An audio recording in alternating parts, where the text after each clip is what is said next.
This is the War Room Roundtable podcast, the show that takes you around the world to share interviews with some of the most successful and relevant businessmen and women on the planet. Hear their stories and get the most important business lessons they've learned on the road to success, and get exclusive advice on how to implement their successes into your life and business.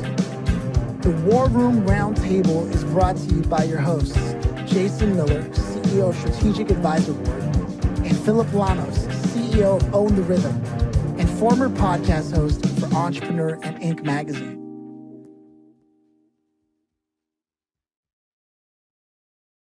Welcome to the War Room. Brian, thank you for stopping by. How are you feeling today? Doing well, Phillip. Thanks for having me. Yeah, I'm curious. And my favorite question is, anybody who listens to the show knows, my favorite question to start things off with is always this, because it tells me a lot about a person. But also, you never know what you're going to hear, and that is, if you come from a family of entrepreneurs, is that something that's relevant for you? Coming from a family of entrepreneurs? Yeah. Well, actually, I don't come from a family of entrepreneurs. I'm probably one of the only entrepreneurs in my line, so to speak. So I'm cutting against the mold for my family. Yeah. What made that decision? Can you attribute it to anything in particular? Yeah, I think, with my background, I've been in and out of academia. So I've been a professor and done research, and I've always been interested in applying my ideas. It sounds sort of basic, but I think, why does someone want to be an entrepreneur? To take an idea they have and bring it to fruition. So I think when you have an idea that you're really passionate about, sometimes it's difficult to see that to fruition, with other people. You want to, go and make your own path, I think. Yeah. Okay. Yeah, this is definitely true. The freedom, quality of freedom that you get from being an entrepreneur is pretty attractive, pretty provocative, but most people then become self-employed entrepreneurs and find that it's not as free as one would expect unless you take care of some things in business first. What was that experience like for you? Like, I'm going to be self-employed, and then, it's not so cut and dry. Was that, or did you have a plan before going into it? Well, I think, I had a, previous entrepreneurial effort with a software company that didn't work out. So you learn a lot of lessons there, and you regroup and you want to do it again, do it differently. So I think, for me, I wrote a book on communication and had a specific plan. Wanted to develop this communication framework that others around the world could use, and been going to market now, and have certified partners in 13 countries, and sort of just being deliberate with the plan and executing it. And I think, you have to have that combination as an entrepreneur. You have to know what you want to do, have your plan, but also you want to adapt, and sort of, how do you marry those two together? Because sometimes when you adapt, it could be, you get a sense you could be giving up or something like that, or not, following your initial passion. But, sort of threaded the needle between those two ends, and things are going pretty well so far. Okay. And this is with, correct me if I'm wrong, Semplar Science now? This is where you're at? Semplar Science, and that's the name of the company. But my product and my book, it's something called Answer Intelligence. And it's basically a assessment platform of tools that businesses and professional service firms use. And really what it is in a nutshell is a framework where, we're all familiar with questions, like the 6 WH questions and open close questions. And if you're involved in sales, you're trained on question methodologies. This is a framework around answers. So it's a typology of different answers, 6 answer types that you can use for greater influence in the world. So it's sort of flipping the conventional script that we need to ask better questions, but it's also about how can you provide better answers. So I have this framework that I developed in my research.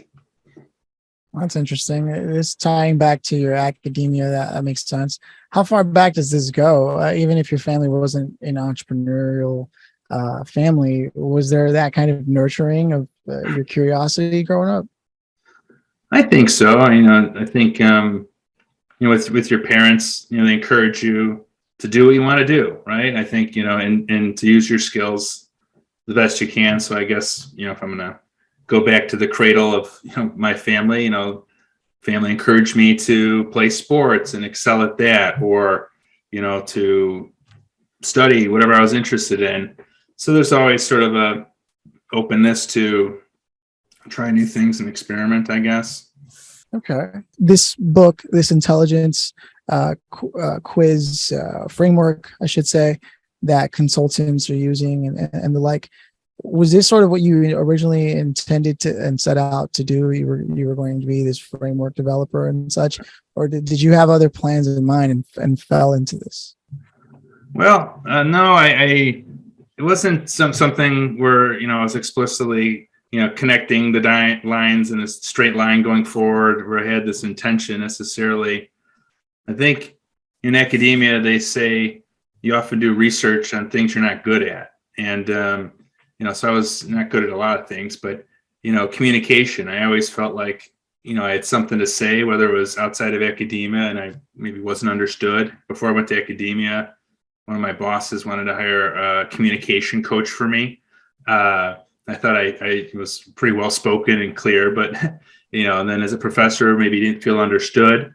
So I think this is a framework where I wanted to have greater influence around others. So I think it started with a desire for me to be more effective at communicating and a better influencer. But this is a framework that, more importantly, that others can use. Those that are listening here on this podcast, it's about, take a simple thought experiment. If you're selling, and most businesses are going to be selling in some form or another, right? This idea that we're all selling, we're all salespersons. Challenge you to think about, can you communicate the value proposition for your company in our framework in multiple answers? Can you tell, a story about your business, maybe? How about a metaphor or, strategy or theory, we call it? Or what are the key concepts or procedures and actions of others working with you? And all of this may sound sort of academic, but you need to be able to communicate precise answers to others in order to influence them. If that makes sense at all. Okay. Well, I definitely want to dive deeper into that, but I also I recall you mentioning, and it was kind of just in passing, and I don't want to miss on that opportunity. You had tried a software company startup.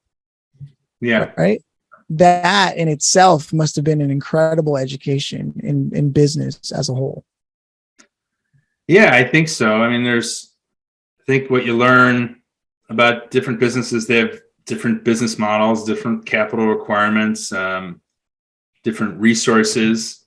And I think, I don't know if it was before the call or right when we started, but when you're an entrepreneur, I think there's things about it you like and things you don't like. And I think one of the things I didn't like about my software company is in order to grow, sort of had to lose control too fast.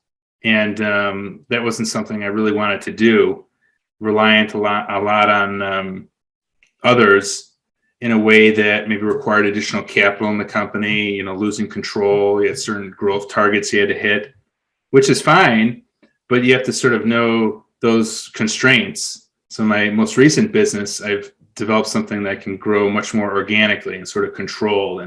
And for me, it suits me much better. I see. There's definitely some interesting tidbits there that you're sharing. I want to make sure I chime in with Jason. I've been stepping all over the mic in this conversation, taking it over, but I'm sure you've got a thing or two you want to question, ask, share. Yeah, I mean, I always find the entrepreneurial journey to be very interesting with decisions that certain people make, right? I mean, to include myself, I've owned companies that it was like, God, what the hell was I thinking, right? Why would I own that? Doesn't even make any sense, right? But so, I mean, what drove you to be in the tech space, being, really not in that space in academia? What drew you so far to one side? Well, I think technologist is an enabling tool, right? And, when you have technology, it enables business. So I don't know. I think at this point, look at top business schools. They would include classes on computer science or programming. I mean, technology is just so woven with how we do business. So I don't think it's that different or of an ask to say going into technology, because that's what business is these days. That being said, everything I want to do, I suppose, like many areas of business, is going to require technology. So like with my current company, we have an app, we have assessments, we have different machine learning, sort of programs to analyze text with some of the things we're doing.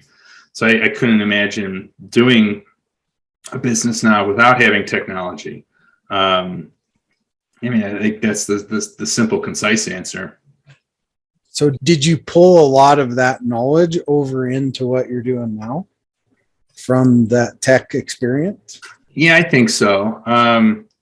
One thing with the tech experience, I think when you have a business, though, the business is not the technology, not to contradict what I'm saying, but for me, in my current business, the intellectual property around this framework I have and, ideas, but it's not just the technology. I think there's sometimes in the real like SaaS world and startup world of technology, there's this reification of the technology where that is the business, where you can just sort of develop some MVP products and iterate it, and you're going to have something and maybe. But the thing I took away from my business to connect the dots is that, yes, technology is important, but sort of the ideas in my framework, my intellectual property, that's the core of the business.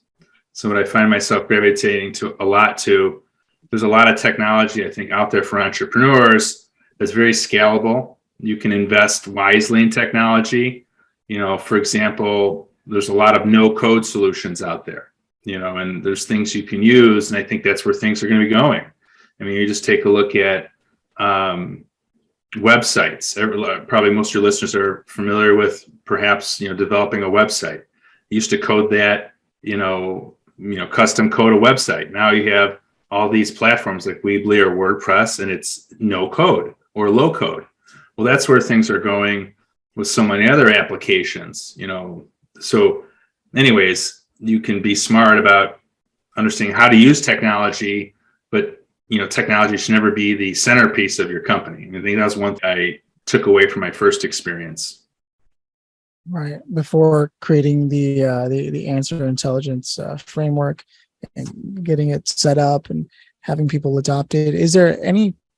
I'm sure it's all necessary and like you can't take out a piece and have it work the same. But is there one piece in particular that it leans on more than another that you found particularly interesting yourself, saying, wow, this really is a piece that is pivotal to being able to communicate successfully?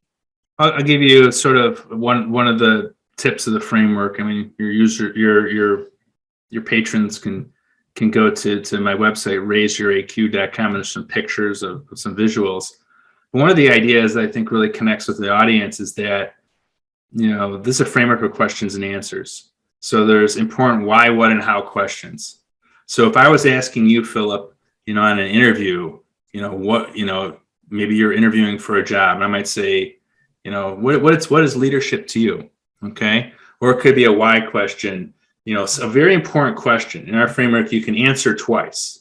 And that's the idea of appealing to sort of the logical and emotional side of the brain. So for example, if I asked you, what is leadership? You might reply with, in our framework, a concept answer. Seems sort of generic and basic, but you might say, leadership is inspiring and holding people accountable. Okay. So you have command, it's simple, it's concise.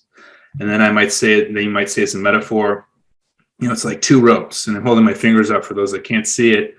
The two ropes are separate, they're strong, but when they're braided together, they're stronger. That's how I lead. I inspire and hold people accountable each meeting. So if you said those in sequence without my commentary on the answer types, it's concept and metaphor, they'd be answering twice. So this idea for the why question, you could similarly answer twice. The how question, you can answer twice. So if you want to be really impactful, provide an answer that appeals to both sides of the brain. So with our framework, there's a series of simple prescriptions like that really can make a difference in how you communicate. And I should say, there's 6 of them in total that we learned from the top golf instructors in the world. That's where I conducted the research with. So it's these kind of simple prescriptions that people haven't heard of before that I think can have a profound impact in terms of your ability to influence, whether it's on interviews or sales calls or in any other environment. Thank you for breaking that down. I really do appreciate that. I like part of that framework. And you said they can go to raiseyouraq.com. That's correct. Raiseyouraq.com. Okay.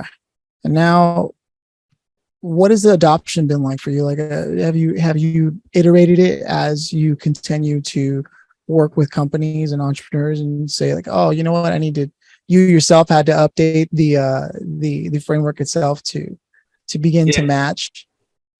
Yeah, I think it's a good question. I mean, go back to the earlier part of the conversation. There's sort of a steady line you're going, but you have to adapt. But you don't want to adapt too much or you sort of lose your core. So yeah, we've adapted. I think, for example, in my book, if you read the book, I don't talk as much about questions. It's a framework that maps questions to answers. But since I've gone to market, more on questions for people, because there's still a lot to learn on questions. When people ask, like little children ask questions, they may say how all the time, and sometimes they mean what or why. So like question recognition, and when a seller is talking to you and then, they're asking a question, is it a why, what, or how question? So had to include more on questions. And I guess the big point on this is, my assumption was we know a lot about questions, but the reality is we may not know as much as we think we do. So I had to, push more on the question side.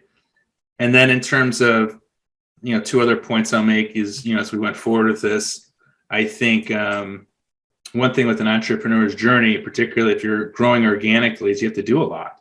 So there's been sort of phases in the business, a couple members of our team, but there's a lot of stuff I'm doing, and it's sort of like social media phase. And now we're switching to some other phase. It's hard to do a lot of things at once. That changes as we begin to hire people, but that's sort of a natural maturation. I think, people have done entrepreneurship may have experienced if they're like me. And I think the last thing is just the evolution, of the products. I think it's very important to listen to the customers and give them what they want. So, a lot of our products, like our app and some other things, have come directly from our partners. So, listening, trying to evolve. Okay, right on. I think I have a better understanding of what you're doing now. With and so with that said, I'm curious if you could have gone back to the younger you just before at the software company, knowing what you know now, the frameworks that you've developed, would you encourage the you that was running the software company to take a look at these frameworks? That's a good question. It's like the butterfly's wings or something like that. If you change something, does it, impact the future state? I don't know. To some extent, I think everything I've developed now is developed because it was the right time. I don't know if I was ready to develop before or if I would have done it the same way. But I think if you look backwards, the one thing I say, going even further back, I think going back to college, my undergraduate, a PhD, but in organizational behavior in HR, which I like, but I think I would have done computer science, many years back, and I think I would have done that to maybe help me kickstart some of my entrepreneurship and integration of technology even earlier. Perhaps that'd be one thing maybe I would look at. Okay, right on. Yeah, computer science is something that definitely crossed my mind too, but yeah, I don't know if I have the patience for it. It's a different side of the brain. I don't think I operate on that one. It takes a kind of personality, just like business. And I like that you were hyper aware of how you felt when you were at the software company and saying to yourself, I can see where this is going. And I know that I don't like the way this is asking me to develop, right? You're like, this isn't what I had in mind. And so what most people have a hard time doing, you changed your mind. You say, all right, well, close that up, move on to the next. And you went ahead and developed intellectual property because you said to yourself, part of what I loved so much about the tech company that I had started, the software company, was that there was intellectual property there, there was something proprietary, something I was doing that could grow. And so you said, I don't have to have a tech company for that. I just develop intellectual property, which is something that gets lost on a lot of people. It's something that I've been learning a lot about as we do more and more of these shows and talk to more and more entrepreneurs, is how valuable intellectual property really is. And so there are lessons there for anybody who's listening in regards to take a hard look at the things you've accomplished, the things you've done, and how it can become an intellectual property asset. Just look at the framework you develop and what that's done for people, the impact that it's created on top of the fact that the value of an asset that it's become for your company as a whole. So there's a lot of things that I picked up from this conversation that I hope the listener took away from that. And with that said, I want to go to the grand finale question. But before I do that, I'll check in with Jason just to make sure.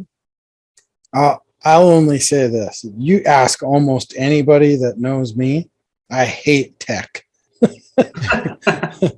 I hate it. I don't hate it like in a way that I don't like to use it necessarily, but I hate implementing technology, right? Yeah. So that's the hard part. And you have to have smart people around you that really know how to do that kind of stuff. Because you ask me to go log into the back end of my website, I'd be like, no, I don't think so. Here's my tech director, call him. So, but I'm a big believer in, find the three things that you're really, really good at. I call them your three superpowers, and just focus on those. Try not to, and that's not that we don't learn and grow. That's not what I'm saying, but we're all good at, we're super good at 2 to 3 things, like really, really good at those 2 to 3 things. And if we could just as people, as business owners, just only focus on those 2 or 3 things that we're super good at, and then everything else, surround yourself with the team to do the 3 things they're good at, and then their 3 things they're good at. That's what really leads to a very highly successful business model. And yes, revenue controls a lot of that and things like that too. So sometimes when you're starting out as an entrepreneur, you're the tech guy, you're the COO, you're the vice president, you're the HR team, you're the everybody, right? But I think one really has to make a conscious effort to get yourself out of that as quickly as possible. Yeah. Because it's easy to get sucked into it for a very, very long time. And then, all of a sudden it's a year later and your kids are a year older. And you're like, holy shit, I just missed a whole year of life. So the quicker you can get yourself out of that, the way better off you're going to be. And I love what you're doing. I think it brings a whole different dynamic to, lots of different areas. But I think a really great place for that is sales. Really, really good opportunity there in that sales environment to get salespeople to think differently, right? So, yeah, I mean, just to echo that, there's all these different answer types in sales. I think there's a big focus on stories. Stories are great, but if you like stories, maybe try metaphors. They're different, but they also have an emotional connection. Like the story is Romeo and Juliet, the metaphor is star-crossed lovers. So imagine if you can tell the story about your products, but then you have metaphors as well. So it's opening your mind more broadly to sort of the entire framework. And to your point, there is a lot of application for this in the sales context, being more influential, better answers to pressing customer questions. Man, Yeah, I can see the power of metaphor now. I'm still sitting there. Yeah. That I hear that phrase all the time, but I never take it to heart. What does it actually mean? So I see that. It's funny. I take it for granted. With that said, the grand finale is drum roll. If you could have invited anybody, dead or alive, to be a part of this conversation today, to listen in on what you were talking about, learn from you, maybe even contribute to the conversation, who would you have loved to have invited and why? Well, I think, of course, I'd like to say my dad, who's no longer with us. Love to have my dad with us. I think, and this goes full circle with, did your family nurture you as an entrepreneur? I guess maybe in ways I didn't even realize, but nurturing your passions. And my dad was a CPA and accountant. He loved Excel spreadsheets. I loved Excel spreadsheets. I love sort of mathematical models and some of the things I've developed and doing machine learning. He would love it, so love to have him around to share his thoughts and perspective on what some of these tools are, because as excited as I get about this, I think sometimes being an entrepreneur, there's very few people we can really speak to. Even some of my partners and colleagues, they're interested in like marketing or certain aspects of it. But, maybe what you're most passionate about, there's few people that really want to talk to you about that. My wife certainly doesn't want to talk about, things like that. So having my dad around to share, and I guess the message more broadly is when you're an entrepreneur, you do need to, if you can, find people that can really connect with your vision and talk about it in the way you want to, which is sometimes easier said than done. With that being said, you have some good partners and people we're bringing on that I can now chat with, but love to have my dad here. Yeah, man. Huge shout out. I'm almost positive, based on what you just told me there with that little bit of data, and we talk about everything that we just covered in this conversation, it sounds like you two would have had a lot. You probably would have created a 2.0, 3.0, 4.0 together. Mm-hmm. Seriously, I can see that.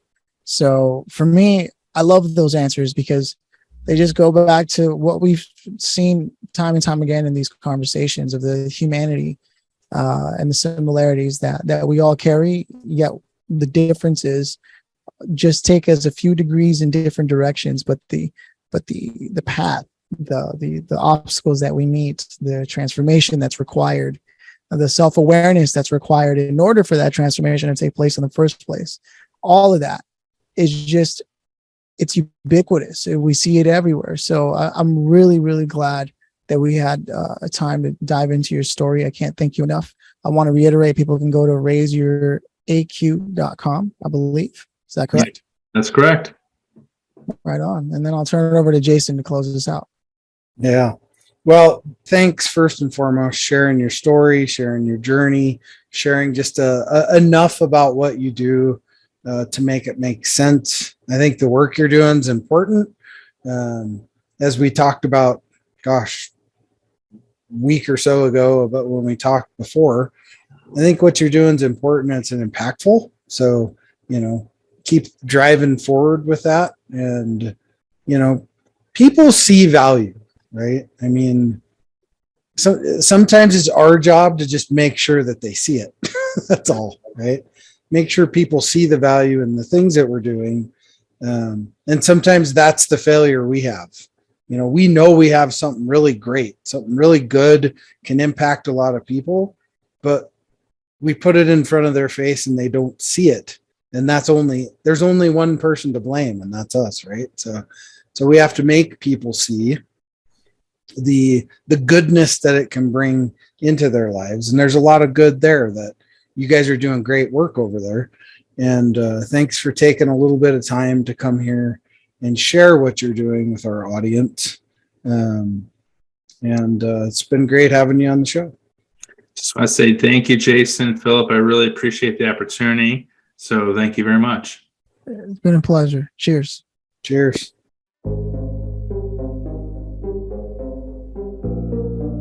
Thanks for listening to the War Room Roundtable with your hosts, Jason Miller and Phillip Lanos. Please leave your feedback and visit strategicadvisorboard.com to get the latest and greatest business advisement on the planet.